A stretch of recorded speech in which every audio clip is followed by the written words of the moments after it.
অসম গণ পৰিষদৰ আজি যেহেতু কেন্দ্ৰীয় সমিতিৰ সভাপতি মন্ত্ৰী অতুল বৰাই যেহেতু ধেমাজি দিলীপ শইকীয়া ভৱনত ইতিমধ্যে যেহেতু দলীয় কৰ্মী সভাত অংশগ্ৰহণ কৰিছে আৰু ইতিমধ্যে যেহেতু মাৰাথান যেহেতু দলীয় কৰ্মী সভাত অংশগ্ৰহণ কৰিছে যোৱা দুটা দিন ধৰি কেইবাখনো জিলাত ইতিমধ্যে কেইবাখনো সভাত অংশগ্ৰহণ কৰিছে আৰু মন্ত্ৰীগৰাকী যেহেতু ইয়াতে আজি উপস্থিত হৈছেহি আৰু যেহেতু মাজুলী বিহপুৰীয়া গহপুৰকে ধৰি বিভিন্ন সমষ্টিত তেওঁলোকৰ কৰ্মীসকলে আচলতে সমষ্টি পুনৰ ঘূৰাই লোৱাৰ বাবে এনেধৰণৰ মন্তব্য কৰিছে আৰু যেহেতু সভাপতিগৰাকী আছে আপুনি যেহেতু ধাৰাবাহিকভাৱে মাৰাথান সভাত অংশগ্ৰহণ কৰিছে কৰ্মীসকলৰ মনৰ কথা আপুনি বুজ ল'বলৈ ইয়ালৈ আহিছে আৰু বিশেষতো ধেমাজি সমষ্টিটো এটা সময়ত পূৰ্বতে যিহেতু ধেমাজি সমষ্টি দিলীপ শইকীয়া সোণোৱালৰ সমষ্টি দুৰ্গ আছিল আৰু আজি যিহেতু কৰ্মী সভাত অংশগ্ৰহণ কৰিছে কি অনুভৱ কি আছিলে হয় ধেমাজি অসম গণ পৰিষদৰ দুৰ্গ আছিল দিলীপ শইকীয়া সোণোৱাল ডাঙৰীয়াই দীৰ্ঘদিন ধেমাজি বিধানসভা সমষ্টিৰ পৰা অসম বিধানসভালৈ প্ৰতিনিধিত্ব কৰিছিল গতিকে এতিয়াও দলৰ কৰ্মীসকলে সেই যি ধাৰাবাহিকতাটো বজাই ৰাখিবলৈ পুৰুষাৰ্থ চেষ্টা কৰিছে আপোনালোকে জানেই যে ভাৰতীয় জনতা পাৰ্টিৰ লগত মিত্ৰতাৰে আমি চৰকাৰ চলাই আছোঁ অসম গণ পৰিষদ দল NDAৰ অংশীদাৰ মিত্ৰজোঁট চৰকাৰৰ অংশীদাৰ আৰু ইয়াতো অৱশ্যে বহুত তেনেকুৱা মিত্ৰ দলৰ বিৰুদ্ধে কোনো অভিযোগ কৰা নাই কাৰণ এইবাৰ পঞ্চায়ততো খুব বুজা পৰাৰ মাজেৰে নিৰ্বাচনত অৱতীৰ্ণ হৈছে আৰু চৰকাৰী বিভিন্ন যিবিলাক তেনেধৰণৰ আমাৰ এতিয়া চুলন কৰে তেওঁ ডেভেলপমেণ্ট অথৰিটি চেয়াৰমেন হৈ আছে ঠিক লক্ষীধৰ হেনচোৱা বা ST ৱেলফেয়াৰ বৰ্ড এনেধৰণৰ চৰকাৰী যিবিলাক আমাৰ যিবিলাক কৰ্পৰেশ্যন বা কমিটি আছে সেইবিলাকতো তেওঁলোকে মেম্বাৰ বা বিভিন্ন ধৰণে আছে কিন্তু ৰাজ্যখনৰ কিছু ঠাইত কৰ্মীখিনি উপেক্ষিত হোৱা বুলি অভিযোগ নুঠা নহয় আহিছে কিন্তু সেইটোৱে আমাৰ ভ্ৰমণটোৰ মূল কথা নহয় আমাৰ কথা হৈছে যে সন্মুখত নিৰ্বাচন স্বায়ত্তশাসিত পৰিষদৰ নিৰ্বাচন আছে মিচিং স্বায়ত্তশাসিত পৰিষদৰ নিৰ্বাচন আছে সোণোৱাল স্বায়ত্তশাসিত পৰিষদৰ নিৰ্বাচন হ'ব আৰু এই জিলাখনত যথেষ্ট সংখ্যক মিচিং স্বায়ত্তশাসিত পৰিষদৰ সমষ্টি আছে গতিকে এই কথাবোৰ আলোচনা কৰিছোঁ আৰু দলৰ কৰ্মকৰ্তাসকলক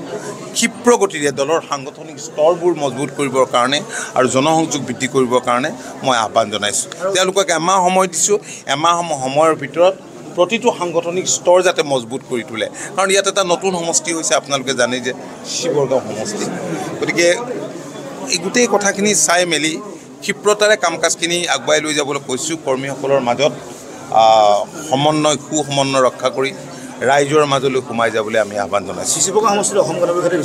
চাওক সমষ্টি কোনোটো বিচাৰিম বা কোনটো দিব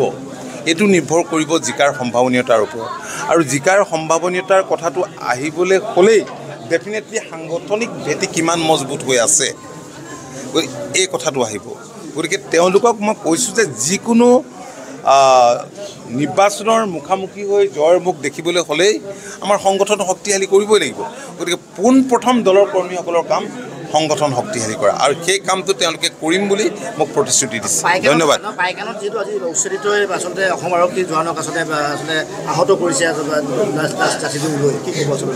সেইসকল হৈছে বেদখলকাৰী আৰু তেওঁলোকক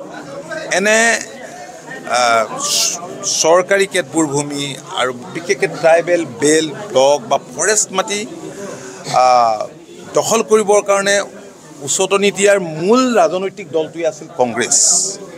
বেআইনীভাৱে তেওঁলোকক সেই কামবোৰ কৰিবলৈ আগতে উচতনি দিছিল আৰু তেওঁলোকে জানে যে এই বেআইনী কাম কৰিলে এদিন আইনৰ ৰুখত পৰিব মাটিৰ সংখ্যা কমি আহিছে আপোনালোকে জানেই গতিকে এনে পৰিস্থিতিত চৰকাৰে যি সিদ্ধান্ত লৈছে মাননীয় মুখ্যমন্ত্ৰীয়ে ইয়াত আমি আমাৰ সকলোৰে সমৰ্থন আছে ৰাইজৰ সমৰ্থন আছে কাৰণ সত্ৰবিলাকো আজি বহুত সন্দেহযুক্ত নাগৰিকে বেদখল কৰিছে গতিকে তেওঁলোকে যদি পুলিচক আহত কৰিছে আঘাত কৰিছে সেইটো এটা বেআইনী কাম আৰু এনে কাম কৰাৰ বেকত আছে কিন্তু কংগ্ৰেছে সদায় জনবিৰোধী কামবোৰ কৰি আহিছে ক্ষমতাত থকা অৱস্থাত তাৰ ক্ষমতাত নাথাকিলেও তেওঁলোক উন্মাদ হৈ এনেধৰণৰ কামবোৰ কৰে আৰু সেইকাৰণে আজি দীৰ্ঘদিন ধৰি অসমৰ জনসাধাৰণে কংগ্ৰেছক ক্ষমতাৰ বাহিৰত ৰাখিছে চাওক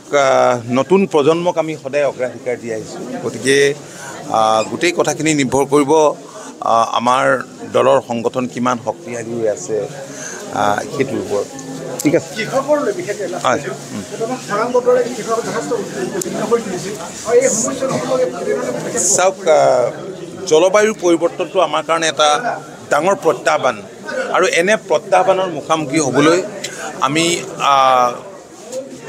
সদায় আজি কৃষি বিজ্ঞান কেন্দ্ৰবিলাককে হওক বা কৃষি বিশ্ববিদ্যালয়কে হওক আমি কেনেধৰণে পাৰোঁ তাৰ কাৰণে ৰিচাৰ্চ কৰা বা কেনেধৰণৰ বীজ পৰিৱৰ্তিত প্ৰতিকূল পৰিস্থিতিত কৃষকে ব্যৱহাৰ কৰিব পাৰিব এই ক্ষেত্ৰত পাতি আহিছোঁ আৰু জলসিঞ্চনৰ কথাৰ ওপৰত আমি গুৰুত্ব দি আহিছোঁ আৰু ক্ষুদ্ৰ জলসিঞ্চনৰ আমি ব্যৱস্থা কৰিছোঁ মোৰ কাৰ্যকালতে আমি প্ৰায় ৭০,০০০তকৈ বেছি STW ইলেক্ট্ৰিকেল ডিজেল আৰু ছ'লাৰ পাম্প দিছোঁ তদুপৰি ইৰিগেশ্যন ডিপাৰ্টমেণ্টেও ছাবচিডি তেতিয়া তেনেধৰণৰ ব্যৱস্থা কৰিছে কিন্তু মই ভাবোঁ যে জলসিঞ্চন বিভাগে ডাঙৰ আচলতে জলসিঞ্চনৰ স্কিম কৰিব লাগিব আমি যেতিয়া ডাবল ট্ৰিপুল ক্ৰপিঙৰ কথালৈ আমি যাম বা এনেধৰণৰ দ্ৰুতৰ মোকাবিলা কৰিবলৈ হ'লে গতিকে জলসিঞ্চনৰ ব্যৱস্থা লাগিব আৰু তেনে চিন্তাৰে আমাৰ চৰকাৰখন আগবাঢ়িছে মাননীয় মুখ্যমন্ত্ৰীয়ে এই বিষয়টো অত্যন্ত গুৰুত্ব সহকাৰে লৈছে হয় এই আছিল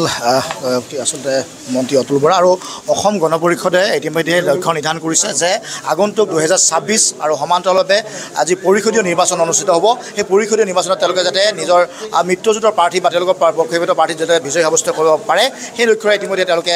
দলীয় সাংগঠনিক কাম কাজ কৰিছে আৰু মাৰাথান দলীয় কৰ্মী সভাত অংশগ্ৰহণ কৰিছে আচলতে অসম গণ পৰিষদৰ সভাপতি মন্ত্ৰী অতুল বৰাকে ধৰি কেন্দ্ৰীয় সমিতিৰ নেতৃত্ববৃন্দ